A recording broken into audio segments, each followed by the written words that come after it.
뭐 별도로 하시는 말씀은 없고요. 열심히는 부탁한다고. 지난번과는 서로 성격이 다르기 때문에 내용은 좀 달라질 수밖에 없습니다.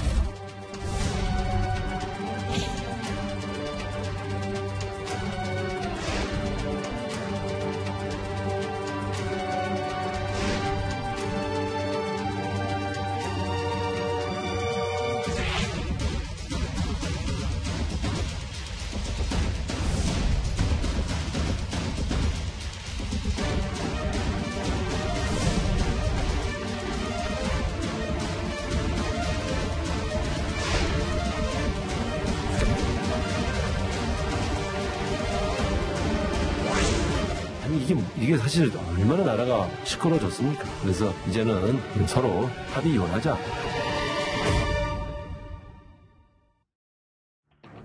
예, 오늘 뉴스탑10은 바로 여기부터입니다.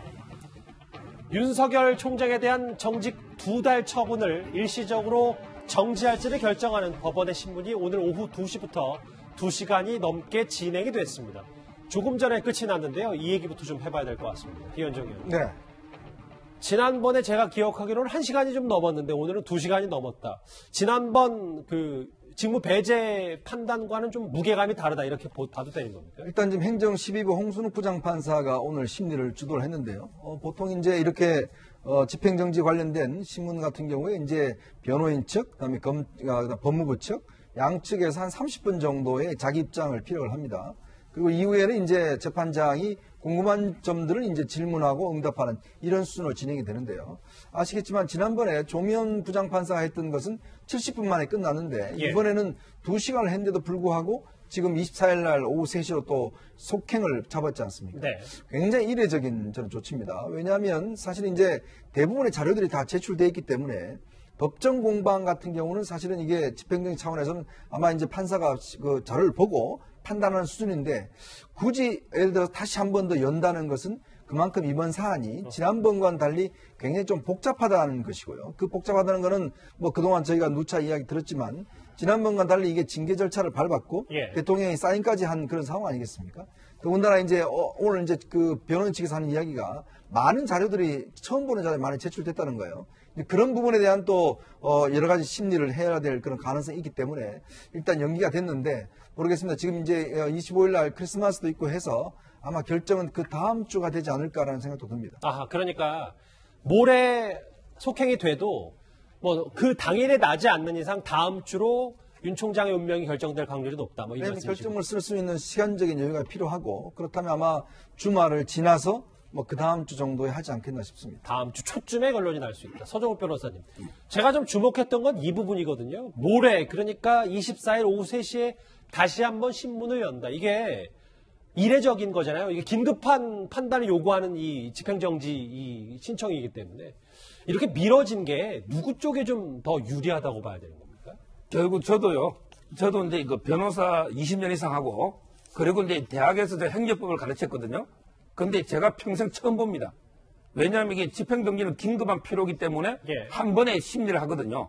이렇게 심리를 2번 하는 경우는 아주 이제 이례적인데 제가 보기에는 이게 2가지 이유로 보입니다.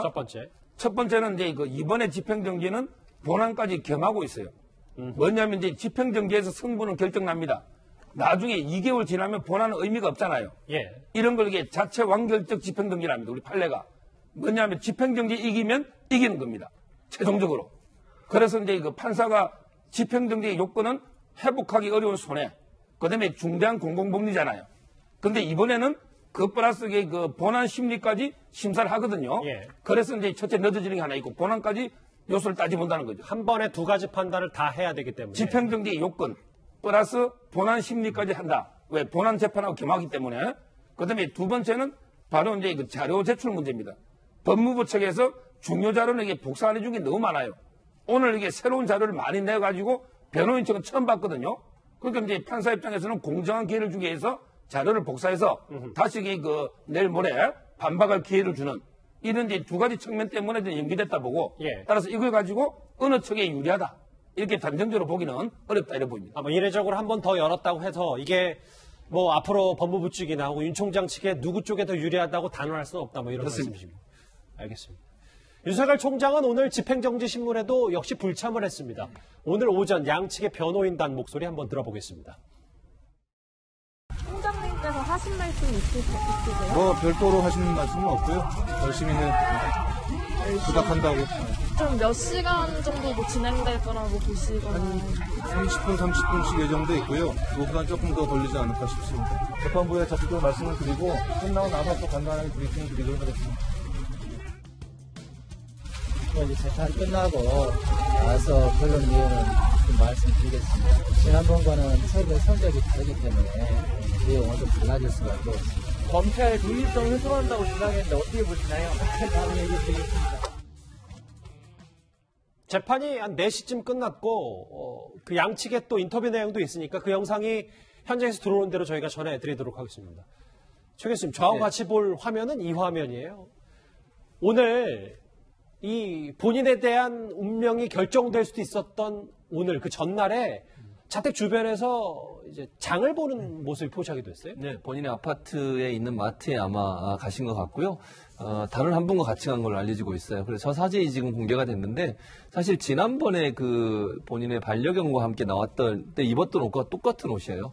그런 차원으로 본다고 하면 제가 볼 때는 윤석열 총장 입장에서는 지지자들에 대한 어떤 뭐 본인이 의도하든 의도하지 않든 메시지가 된다고 저는 보거든요. 예. 기본적으로 지금 상황에서 본인이 일을 할 수 없는 상황에서 그냥 소일하고 그냥 집안일 하면서 지내고 있다 하는 모습을 보여주는 그런 의미가 있다고 보여주고 특히 오늘 이제 이런 그 심리가 이루어지는 그 시간에 나왔다는 것도 어찌 보면 강하게 본인의 어떤 뭐랄까요 본인이 부당하게 뭔가 일을 당하고 있다는 것에 대한 메시지를 던지려는 의도가 있지 않나. 즉 검찰총장으로서 일을 할 수 없고 이렇게 평상생활로 돌아갈 수밖에 없는 상황에 대한 그런 부분에 대한 어떤 그 여론 형성 이런 부분들을 위해서 아마 나타나지 않았을까. 일반적으로 보면 이런 일이 있으면 보통 이제 두문부치라고 안 나오는 경우들이 많은데 윤 총장의 모습을 보면 그런 의도가 일정 부분 숨어 있는 게 아닌가 이렇게 볼 수 있을 것 같습니다. 취재진이 본인을 포착할 수 있다는 걸 알면서도 나왔을 가능성이 있다고 저는 보여요. 이런저런 메시지가 있을 예. 것이다라고 보시는군요. 이준석 의원님. 그런데 사실 윤석열 총장 측이 어제 전날까지도 징계 건이 없는 추 장관이 기록 등사까지 관여했다. 이 절차적 문제점을 계속 지적했었거든요. 결국에는 이번에 어쨌든 징계 청구를 한 사람이 추미애 장관이기 때문에 그 징계위원회에 참여할 수 없는 것은 물론이요. 그리고 징계에 영향을 줄 수 있는 저런 기록 등사에 대한 판단을 내리는 것도 하면 안 되는 것이고 그리고 또 위원회 구성에도 개입하면 안 되는 것이고 이런 것들이 이제 윤석열 총장 측의 절차적 문제에 대한 지적이거든요. 근데 이것을 이제 계속 이제 서명까지 내면서 대응하고 있다는 것은 이번에 결국에는 본안까지 내용까지 다투는 지점까지 가기 이전에 절차적인 문제를 강하게 부각해가지고 어쨌든 집행정지 이끌어내겠다 이런 의도로 보이는 것이고 저는 아까 윤석열 총장의 어쨌든 그런 뭐 패딩을 입고 이렇게 돌아다니는 모습이라든지 이런 것들은 저는 만약에 윤석열 총장이 나중에 정치적인 행보를 하게 된다면은 정치인들은 기본적으로 정장을 입고 활동하는 사진은 항상 노출이 됩니다. 그렇죠. 근데 거기에 부가해서 어떤 이미지가 쌓이는지가 그 정치인을 규정짓는 경우가 있거든요. 예를 들어 안철수 대표 하면은 원래는 뭐 달리기 하는 이미지. 그런데 최근에는 의사 가운 입었던 이미지가 부각되면서 이미지 전환이 바뀌었고. 기억이 납니다. 김무성 대표 같은 경우도 예전에 대선 출마를 앞두고 약간은 연출된 느낌이었지만은 손녀를 씻기는 러닝셔츠 입은 모습의 사진이라든지 이런 것들을 만들기 위해 가지고 정치인이 노력하거든요. 그렇기 때문에 윤석열 총장 입장에서는 본인이 어쨌든 정장 입고 검사로 활동하는 모습 외에 다른 사진이 무엇이냐가 굉장히 중요한데 거기에 있어가지고는 상당히 가정적인 행보라든지 아니면 뭐 강아지를 산책시킨다든지 이런 것들은 진짜 많은 사람이 생각하는 저 사람은 아주 차가운 검사가 아닐까라는 이미지를 불식시키기 위한 부가적인 이미지가 좀 생기는 것이 아닌가 생각합니다. 이것 이준석 의원님 해몽처럼 이것 윤 총장이 의도를 하고 했을 수도 있다는 얘기죠. 저게 윤 총장이 살아온 본 모습일 수 있는 것이고요. 그게 부가적인 이미지로 얹히면 그게 정치인으로서의 자아가 형성되는 거라 봅니다. 그래서 뭐 정치적인 해석에 앞서서 사실은 지금 윤 총장이 그 부인 김경희 씨가 좀 아픕니다. 그러니까 최근에 뭐 소송 등등으로 해서 뭐 체중도 많이 빠지고 그랬다고 그래요. 그리고 또 이게 본인이 사실은 집에 살려는 사람이 없어요. 본인이 어떤 음식을 해야 돼요. 그리고 윤 총장이 예전에 하도 이제 혼자 자취를 많이 해서 음식도 꽤 잘한다고 그래요. 이제 그런 측면이 있는 것이고 또 반려견하고 반려묘를 지금 7마리나 키우기 때문에 예. 그 산책시켜줄 사람이 없습니다. 그래서 본인도 먹고 살아야 되잖아요. 제가 볼 때는 아마 뭐 이게 여러 가지 이제 정치로 보면 다 해석할 수가 있는데 일단 생존을 위한 지금 외출하는 게 아닌가 저는 그렇게 봅니다. 지난주 금요일에도 저렇게 그 반려견을 산책시키는 모습 포착됐고 앞서 만나봤던 본인에 대한 이 집행정지 결정 서울행정법원의 판단이 나기 전날에도 마트를 가는 모습까지 언론에 포착이 됐습니다. 다시 이제 본론으로 와볼까요? 제가 중간 정리를 해보면 하루 만에 결론이 난 지난번 직무배제 결정권과는 달리 이번 법원의 최종 판단은 이르면 뭐 다음 주 초로 시간이 더 걸릴 것으로 보입니다. 이렇게 업무에 빨리 복귀할 수 있도록 신속한 결정을 내려주신 사법부에 감사드립니다. 대한민국의 공직자로서 헌법 정신과 법치주의를 지키기 위하여 최선을 다할 것을 약속드립니다. 일단 확실한 판단은 다음 주로 만약에 넘어갔고 이번 주 목요일에 있을 두 번째 신문이 어떤 또 여러 가지 공방들이 있을지는 알 수 없으나 어떤 쪽으로든 치명타다. 이건 파장이 어마어마하다는 동의하십니까? 동의해요. 그러니까 이게 왜냐하면 본안소송과 관계없이 본안소송은 사실 윤 총장이 퇴임하고 나서 나올 가능성도 있어요. 시간적으로 보면. 그런데 지금 이 집행정지 가처분 신청 같은 경우에는 이게 바로미터가 된다고 사람들은 볼 수 있다는 거죠. 이게 본안소송과 분리돼 있긴 하지만 그럼에도 불구하고 일반인들이 볼 때는요. 이게 기각이냐 인용이냐에 따라서 사람들의 인식은 완전히 달라집니다. 예컨대 인용이 돼버리면 징계가 잘못됐다고는 이미지가 형성될 수 있고요. 여론에도 엄청난 영향을 미칠 겁니다. 그러니까 징계를 추진한 쪽에서는 상당한 타격을 받을 수밖에 없고 만약 기각이 되면 어느 정도 징계에 대한 타당성이 인정됐다고 볼 수밖에 없어요. 법원이 판단을 내려주는 거잖아요. 그게 본안 소송의 모든 걸 다 보고 판단하지 않았다 할지라도 이 자체가 보여주는 그 어떤 그 이미지 자체는 결국 징계위원회가 제대로 이루어진 거냐 아니면 윤 총장이 문제가 있느냐 없느냐를 판단하는 중요한 기회가 돼버리기 때문에 국민들이 보거나 아니면 양측도 마찬가지 여야가 어찌됐든 이 결정을 가지고 자기들의 유리한 쪽으로 이용할 가능성이 충분히 있다고 저는 봐요. 그런 차원에서 본다고 하면 이번에 어떤 결과가 나오느냐에 따라서 법무부든 검찰이든 양쪽 다 상당히 큰 타격을 입을 가능성이 있고 거기에 따라서 정치권에서는 또 그들 나름대로 공격에 어떤 빌미를 줄 수 있는 기회가 된다는 점에서 사실 이번 사안이 어떤 결정이 내리냐가 너무너무 중요한 사안이다 이렇게 볼 수 있습니다. 결국 오늘 집행정지 신문 가운데는 양측은 긴급하고 회복하기 어려운 손해냐 그렇지 않느냐를 두고 다퉜습니다. 윤 총장 측의 목소리 같이 들어보겠습니다. 국가적으로도 회복하기 어려운 막대한 손해가 발생한다는 점하고 그리고 1분 1초라도 빨리 총장의 직무를 수행할 수 없게 되면 이걸 빨리 해야 될 긴급한 필요성도 있고 징계 처분이 감찰의 개시나 감찰의 진행 과정 그리고 징계위원회의 구성과 소집 그리고 징계심의위원회의 심의 진행 결과 그 모든 절차에서 위법하고 불공정한 중대하고 명백한 하자가 있기 때문에 막연한 추측과 가정에만 근거해서 내려지는 것이라는 점을 부각시키고자 합니다. 막연한 추측과 가정을 통해서 그 이유를 찾고 징계를 내린 게 지금 윤 총장 측의 주장이고 저는 좀 서정욱 변호사님 화면 말고 좀 주목하고 싶은 게 이 부분이거든요. 법무부 측의 얘기는 노무현 전 대통령, 박근혜 전 대통령도 몇 달간 직무정지를 당했다. 이게 어떻게 극심한 그 손해냐라는 얘기를 하는 것 같습니다. 저거는 이제 전혀 다른 걸 비유한 거죠. 왜냐하면 이게 대통령의 탄핵은요, 국회에서 이제 그 3분의 2가 동의하면 헌재로 가면 이게 법률에 의해서 자동으로 이게 직무가 정지되는 거예요. 예. 법원에서 이게 결정할 수 있는 재량이 아니고, 저는 이제 법률에 정해진 거거든요. 그래서 이제 어쩔 수 없이 집행정지를 못하는 경우인데, 저게 어떻게 징계하고 똑같은 경우냐? 전혀 저는 다른 비유를 드는 거다. 이렇게 비판을 하고요. 예. 그리고 이제 이거 회복하기 어려운 손해라는 게, 우리 판례는 금전으로 이제 보상이 불가능하거나 또는 이제 금전 보상으로는 참고 견디기 어려운 거. 이게 회복하기는 손해예요. 근데 예를 들어 탈원전 수사다. 예. 또는 이제 울산의 송철호 시장 수사다. 또는 이제 라임 옵티머스 수사다. 이런 게 만약에 총장의 직무 정지로 인해서 만약에 수사가 탄력을 못 받고 주춤한다면 이게 금전으로 보상이 가능합니까? 이거야말로 이게 중대한 국가적 손실 아닙니까? 그리고 이제 가장 중요한 게 1월 달에 검찰 인사가 있어요. 예. 근데 검찰 인사는 법에 보면 검찰총장과 협의해서 법무부 장관의 제청으로 대통령이 돼 있거든요. 그러면 이게 윤석열 총장이 직무가 정지되면 누구하고 협의합니까? 조남관 대검차장하고 협의해야 되는데 이거는 상당히 다르잖아요. 그 의미가요. 따라서 저는 여러 가지 이제 권력형 비리 수사나 또는 이제 검찰 인사 이런 게 돈으로 보상이 불가능하고 따라서 저는 회복하기는 손해가 있다는 쪽에 우리 제 개인적인 생각은 그렇습니다. 그러니까 서 변호사님 말씀은 전직 대통령의 전례, 사례와는 좀 이게 상황이 다르다. 당시에는 이제 국회를 통해서 탄핵 절차를 받고 이랬기 때문에 이거와 좀 다르다 이런 말씀이죠. 그거는 이제 법에 정지되게 정해져 있어서 예. 법원에 재량이 없는 거예요. 그러면 여기 보면 이것도 한번 같이 봐야 될 것 같아요. 첫 번째 이제 서울행정법원의 판단, 조미연 판사의 결정문.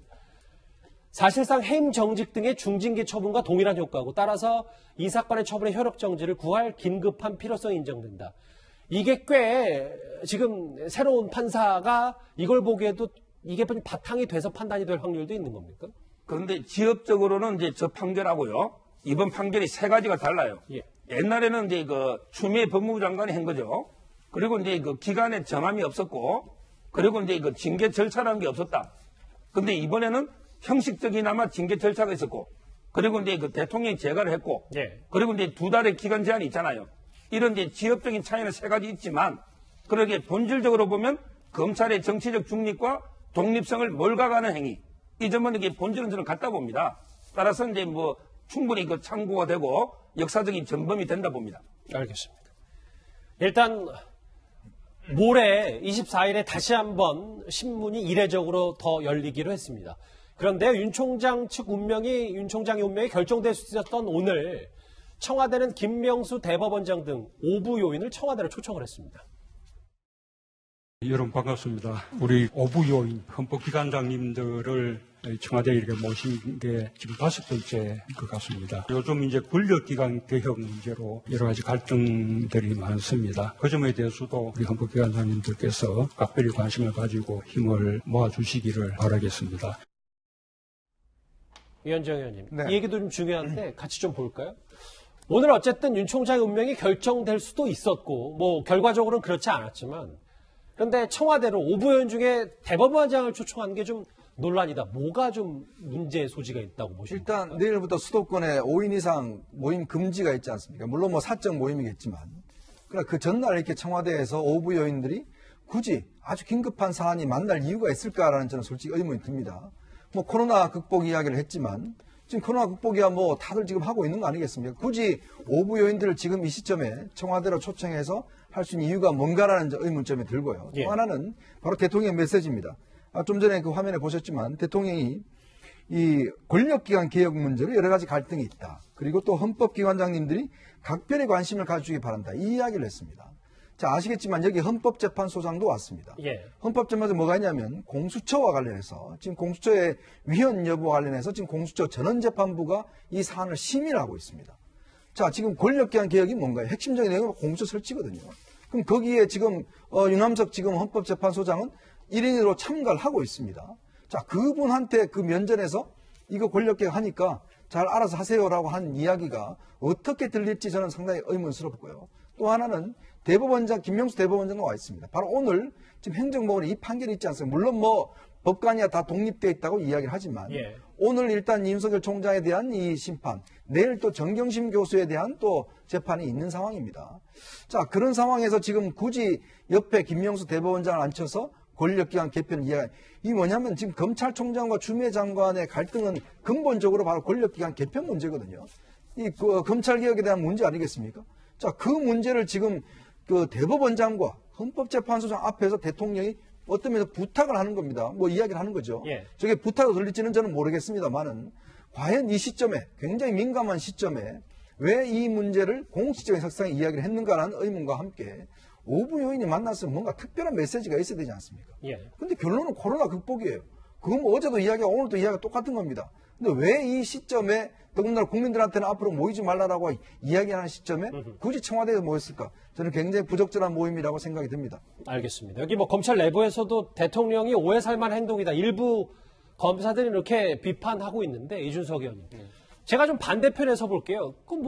근데 5부 요인 모임 청와대에서 미리 약속된 예정이 됐던 모임을 윤 총장 오늘 서울행정법원에서 어떤 판단이 나온다고 해서 그걸 또 긴급히 미룰 수도 없는 거고 뭐 청와대 입장에서는 당연히 할 말을 한 거 아니냐라는 생각도 드는데요. 근데 오부 요인을 저희가 두는 이유는 뭐냐면요. 각 기관의 독립성을 이제 보존을 해주기 위해 가지고 그들을 대우하는 것인데, 예를 들어 사법개혁을 한다라고 여당이 구호를 내세운다 하더라도 법을 고치는 것 이상의 그런 어떤 행동 같은 경우에는 전적으로 대법원장의 재량입니다. 인사를 하고 그 안에서 어떤 규칙을 만들고 이런 건 대법원장의 재량인데, 예. 대통령이 당부라고 표현하지만은 자기 집에 불러가지고 사람들한테 이야기한 거 아니겠습니까? 그렇다면 상하관계로 볼 수도 있는 것이기 때문에 저는 이런 부분에 있어서 법관들이 강하게 반발하고 있는 부분도 있고요. 저는 아까 이현종 의원님도 지적하셨지만은 사실 내일이 그 언론에서는 이제 그 주식시장에 보면 새 마녀의 날이라고 있거든요. 주식의 선물, 옵션, 그리고 뭐 지수의 선물, 옵션 이런 것들이 가격이 이제 결정되는 그 마감일을 이제